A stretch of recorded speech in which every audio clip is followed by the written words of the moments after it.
بسم اللہ الرحمن الرحیم۔ السلام علیکم دوستوں، ڈیبگ ود اے آئی پر آپ سب کو خوش آمدید۔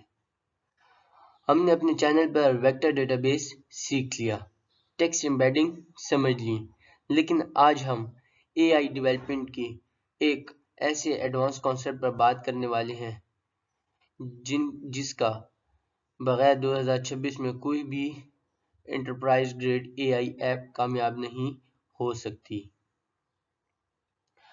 آج ہم بات کریں گے ایجنٹک ریگ اور گراف ریگ کی۔ اگر آپ ابھی تک سمپل ویکٹر لک اپ یا پرانے ریگ یوز کر رہے ہیں تو میں آپ کو بتا دوں کہ ٹریڈیشنل ریگ اب آؤٹ ڈیٹڈ ہو چکے ہیں۔ ویب سائٹ پر کارپوریٹ ڈیٹا کا ٹیکسٹ فائل اپلوڈ کر دینا اب کافی نہیں ہے۔ آج ہم سمجھیں گے کہ کیسے دنیا کی بڑی کمپنیز اے آئی کو انٹر کنیکٹڈ میموری دینے کے لیے ڈیٹا میپنگ بدل رہی ہے۔ یہ ویڈیو تھوڑی ڈیپ ہونے والی ہے، اس لیے پین پیپر پکڑ لیں اور ایک ایک سٹیپ کو دھیان سے سمجھیں۔ پہلے ان دوستوں کے لیے بنیاد سیٹ کرتے ہیں جنہیں ریگ کا نہیں پتا۔ ریگ کا مطلب ہوتا ہے ریٹریول آگمنٹڈ جنریشن۔ سمپل لفظوں میں LLM ماڈل جیسے جیمنائی یا کلاؤڈ کا اپنا نالج بیس لمیٹڈ ہوتا ہے۔ اگر انہیں اپنی کمپنی کے لیے انٹرنل ڈیٹا سپلائی کرنا ہے تو آپ پہلے اس ڈیٹا کے چھوٹے چھوٹے چنکس بناتے ہیں، ان کی ایمبیڈنگز بنا کر ویکٹر ڈیٹا بیس میں ڈال دیتے ہیں۔ جب یوزر سوال پوچھتا ہے تو وہ سرور ڈیٹا بیس سے ریلیونٹ ڈیٹا نکال کر پرومپٹ کے ساتھ چپکا کر اے آئی کو دے دیتا ہے۔ اس کو ہم ریگ کہتے ہیں۔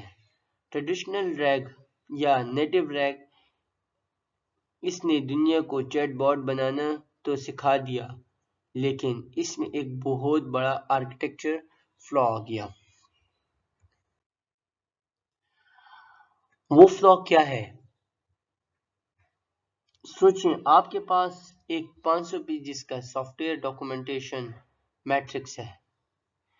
یوزر نے سوال پوچھا، من اسٹیک اپلیکیشن کے اندر ڈیٹا سیکیورٹی لیکس کہاں کہاں ہو سکتے ہیں اور اس کا آپس میں کیا تعلق ہے؟ اب سمپل ریگ کیا کرے گا؟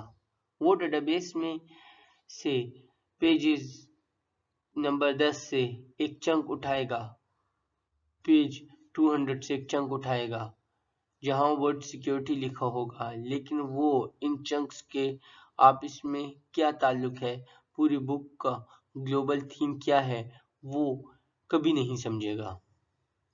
اے آئی آپ کو فریگمنٹڈ جواب دے دے گا کیونکہ اس کے پاس لنکس ڈھونڈنے کا دماغ نہیں ہے۔ یہ سمپل ریگ کا سب سے بڑا فیلئر ہے۔ اس مسئلے کو حل کرنے کے لیے پہلے ایوالویشن آئی جسے ہم کہتے تھے ایجنٹک ریگ۔ اس میں ہم نے سرور اور ڈیٹا بیس کے درمیان ایک روبوٹک ایگزیکیوشن لوپ لگاتے ہیں۔ جب یوزر کیوری بھیجتا ہے تو اے آئی ڈائریکٹ ڈیٹا بیس پر کیوری نہیں بھیجتا۔